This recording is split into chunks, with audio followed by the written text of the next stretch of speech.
nerds, what's up? I thought it would be fun today to talk about 10 of my very favorite casting from fantasy adaptations. I know us fans sometimes have complicated relationships with adaptations, but there have been some extremely good ones made, and also ones that even if I did not like them overall, I actually think had really good casting, so I thought it'd be fun to talk about them today. Now, a caveat. I could fill an entire top 10 list with just casting from Lord of the Rings, so to make this a little bit more varied and interesting, I am only choosing one person from every adaptation. I am forcing myself to choose the very best person, so we will be talking about 10 different fantasy adaptations today. I should also mention that this numbered list is very loosey-goosey. I wouldn't necessarily say this is my definite number from 10 to 1. I just, numbered lists are easy and it's fun, and you'll see why I've rated them this way, and I'm excited to discuss it with you. I'll see you after the jump. Okay, the first adaptation I'm going to talk about for number 10 on my list is the new Dune movie that came out in 2021, maybe 2020? I don't know. The new Dune movie. Now, this one is on my lower end of the list. I thought that movie was fantastic. I really enjoyed that movie, and I can't wait to see part 2. The one thing is that I had read Dune years and years before I saw that movie, and so my memory wasn't the freshest on Dune the book, and although I really enjoyed Dune the book, I don't necessarily feel like I'm super emotionally connected to that book. I really liked it, but it's not necessarily one of my favorite books of all time. So I think my perceptions of a movie is I'm gonna be a little easier to please in general with that, which is why I put it lower on the list, because I don't really know how hardcore fans feel about it. But my single person, if I had to choose, even though I liked a ton of the casting, would have to be Rebecca Ferguson as Lady Jessica. I really liked Lady Jessica, the character, and I thought Rebecca Ferguson did a great job in that role, and I thought she was very well cast. And am I making it up? I'll fact check myself. I think, is Rebecca Ferguson who they chose to play Monza in the Best Served Cold adaptation that's happening by Joe Abercrombie? Because if so, and I'm right about that, I'm very excited. I think she will do a fantastic job and bring that needed energy. So I'm definitely a big fan of her in these adaptations. Okay, number 9 on my list is an adaptation I actually don't like, which is The Hobbit. I actually didn't even watch all 3 of these movies. I saw the first movie and wasn't a huge fan, and then I fell asleep during the second movie and gave up on the third. So, full disclosure, I had read the book first, to be clear, and really, really loved the book, and it didn't do much for me. However, that being said, I think a lot of the casting in The Hobbit was dead on, and in particular, I loved Martin Freeman as Bilbo Baggins. I actually think he did just a fantastic job as Bilbo Baggins. Bilbo is probably one of my favorite characters from the books as a set of The Hobbit and Lord of the Rings together. I think he's such an underrated character. He's so great, and I have talked previously about how I think Bilbo is a very good example of kind of a common trope. Well, it might not have been as common when Tolkien was doing it, but you know what I mean. A common trope that's done very, very well of the reluctant hero, and I just really love him. And Martin Freeman, I think, brought the perfect energy to the role, and I will always love that casting and be sad that those movies wasted some good casting. Okay, number 8 on my list, I'm going to be talking about the adaptation for Ender's Game. This was a book I read first and a book I loved. Went for midnight to see the movie. I think it was on Halloween. I think we were dressed up for some reason. I wonder if I can find that photo. And I really didn't like this adaptation. I mean, it wasn't terrible. It was very middling for me. I felt like it was missing a lot of the punch of the book. I didn't hate it in any means. It was just okay. But I did love Harrison Ford as Graf. And, Harrison Ford, I am a millennial woman. Is there a role Harrison Ford is bad in? I don't know. But I remember when they announced that casting, I was super excited. I was like, dude, he's gonna nail it. This movie's gonna be so good. And even though it did disappoint me a little bit, stand by, great casting. Okay, next up, I wanna talk about the Six of Crows adaptation. Well, actually, I guess the show is Shadow and Bone. I just was never really into the Shadow and Bone part of that show, but I liked the Six of Crows part so much. Actually, after watching that first season, I went back and read the Six of Crows duology. I don't really read a lot of YA, but I was curious to read the books. So this is one where, in fairness, I watched the first season first. However, I still feel like I'd stand by this, even if I had read the books first, which is that Freddie Carter as Kaz just nailed it. I think specifically, his look He has a very unique look in his face. I think Kaz is a very hard person to kind of nail down, both in energy and how they would look. And somehow I just think they just found such a unique face that really worked for that character, and I love how he was. And I think he nailed it. I can't imagine Kaz as anybody else. I actually think that show had very excellent casting in The Six of Crows. When I read the book, I really felt that I envisioned them as those characters. And one thing I will say, let's do a runner-up on this one as well, because I think I don't see them talked a lot about in this show. I think they were very underrated, is Danielle Galligan as Nina. I actually think if I hadn't seen her performance first, I would have not been able to stand Nina in the books. I think she would have bothered me a ton, but because I kept envisioning the way that Danielle delivered lines and how she brought things to life, it made me like Nina more. And so I think her performance is underrated, and she did a great job as well on the show. Next up, I want to talk about the BBC miniseries for Jonathan Strange and Mr. Norrell by Susanna Clarke.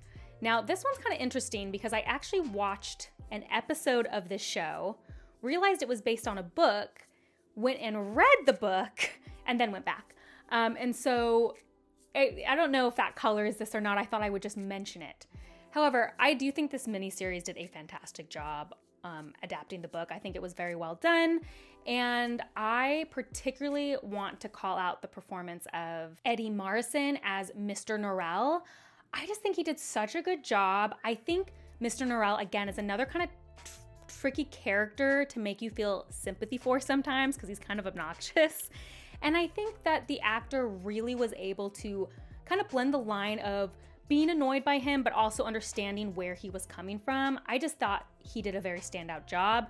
Now, as a runner-up, I do think Bertie Carvel did a good job as Jonathan Strange as well. So no shade there. I just think the performance of Mr. Norrell was very excellent.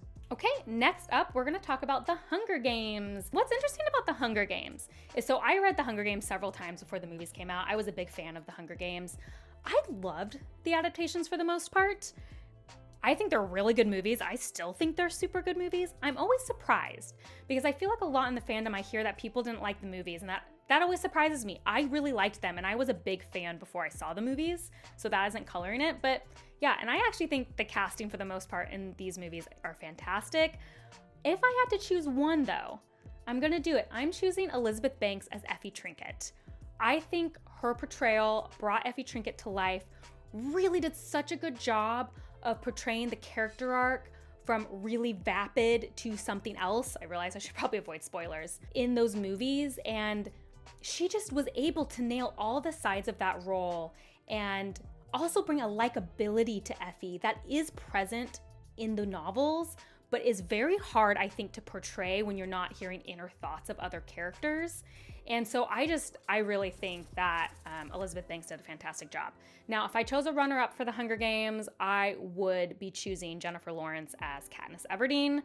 I think that's a pretty obvious choice. I think most people agree that she really nailed that role. Okay, now we're getting into the top 4. Now, my 4th position is a little strange because this is an adaptation I feel conflicted about. I did not hate this adaptation. I also did not particularly like this adaptation, and I had a lot of problems with it as it continued on. Can you guess what one I'm talking about? Yes, it is season 1 of The Wheel of Time. Now, I have covered my feelings on The Wheel of Time extensively. You can either watch my video summarizing the whole season, or you can go back and kind of watch my slow descent into madness as I covered each episode. But I was a defender for a long time that I didn't really have a problem with the casting. Some of the casting worked better than others for me, for sure. But, and no one's gonna be surprised about this because I've said it a lot, Rosamund Pike as Moraine is perfection. And what's really interesting to me about this is, obviously, if you've been following my channel, you'll know I'm a huge Wheel of Time fan. Wheel of Time has a very special place in my heart. It's very important to me. And Moraine was one of my favorite fantasy characters of all time. Probably still is. I love Moraine. So not only was this like a fantasy series that meant a lot to me, but it was a character that meant a lot to me. And so I feel like if anybody, I was gonna be extremely nitpicky and not pleased with someone's performance of Moraine. And instead, I thought Rosamund Pike just did such a good job.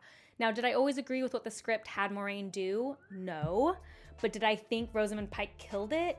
Yes. And I'm just always going to be grateful that the show gave me that representation of one of my favorite characters because I truly loved it. Now, as a runner-up in the Wheel of Time show, I'm going to be extremely spicy and I think make a lot of people angry, but that's what I'm here for. My runner-up is Daniel Henney as Lan. Now, I know Daniel Henney does not look anything like Lan is described in the book, but I loved his performance. I think he nailed the close friendship him and Moraine have that is not romantic. I loved his performance. Now, did I dislike what some of the script did to his character that I didn't think was Lan? Absolutely. And I talked about that. But Daniel Henney, like as a character, as he portrayed Lan, in my brain, like that has been replaced, which is really hard for me generally. I usually keep my book kind of imaginations. I really liked how he played it, and I'm just saying it. I don't care if it's unpopular. Okay, on to my number 3 pick, which was actually the inspiration for this video, because I have been watching Good Omens season 2 recently, kind of slowly. I'm not done with it yet. We've been really busy. But you guys might know Good Omens is one of my favorite books of all time. It's in my top 10 fantasy standalone list. I love Good Omens by Neil Gaiman and Terry Pratchett, by the way. You know Gaiman and Pratchett are 2 of my favorite authors. Love that book. The casting in Good Omens, it's really great. But I was watching season 2 and just remembering how much David Tennant kills the role of Crowley. Like his physicality, the way he moves, it's not even just the way he speaks. He fully embodies Crowley in such an amazing way. And the way he interacts with Aziraphale, who I also think did a great job. That's my runner-up, by the way. He did a fantastic job as well. But the way he interacts and the body language between them brings their friendship to just like a totally new light. Like probably one of the performances that for me the most felt like someone came out of the pages of a book. Like I am just newly impressed every episode I see and how much Tennant just commits to that role and the way he embodies it. And yeah, I just think he did such a good job. And that's a really good show. If you guys haven't watched it, I'm enjoying season 2 so far, but I'm only halfway through it, I think. So, okay, now we are on number 2, which is going to be, the next 2 are going to be the obvious picks for, I think, adaptations that are widely considered to have some of the best casting of adaptations, period. So number 2, we're of course going to be talking about Harry Potter by J.K. Rowling. Now, Harry Potter, like, again, is an adaptation I could fill an entire list with how perfect their casting was for the most part. Now, there were some significant misses for me personally, but for the most part, amazing casting. Really difficult for me to choose number, like, 1, the best casting. But if I chose number 1, it would be Alan Rickman as Severus Snape. He killed it. He nailed it. Again, just like an incredible performance of that role. And I think his performance is iconic. I think the voice he brought to it, like when I read the books out loud to my kids, I make up all my own voices, you know? But Severus Snape's is the one that I actually try to copy Alan Rickman's way of speaking because it just feels so integral to me, to the role. And again, I have a very complicated relationship with the Harry Potter movies. I even knew as a child, like I was too connected to the books. The books meant too much to me. I had read them too much. I was the definition, and kind of still am, of the fan that will never be satisfied because the books live in a certain spot. And so I struggle with the Harry Potter movies for that reason. And I know that I am being unreasonable. So I never like shout about this or anything. You know, I'm sure they're great movies. It's just tough for me. But one thing I will never bunk on was their casting. Runner-up is hard for me on this one, so I kind of cheated. I would say as a runner-up, Maggie Smith as Professor McGonagall. I think she did a great job.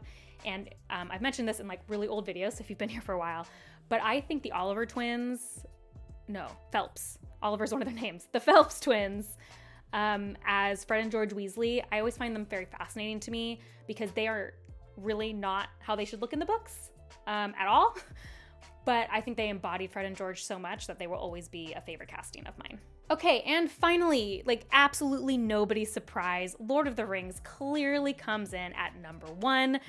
The Lord of the Rings trilogy is pretty beloved as an adaptation. They did such a great job. And honestly, I don't think I can name a casting choice that I don't like in those movies. So again, this could be a top 50 list all from Lord of the Rings. However, I had to do it, do the thing, pick the number one if I had to choose. And I think there's only one option, which is Viggo Mortensen as Aragorn. Just so many iconic lines and spots, like, it's so good. I think I had to choose him. Now for my runner-up, it was really hard. I almost went with Gandalf. I'll tell you who I choose. I decided to choose Andy Serkis as Gollum/Smeagol, which I know is kind of a weird choice, but I do feel like, again, Andy Serkis was one of those people who defined the role.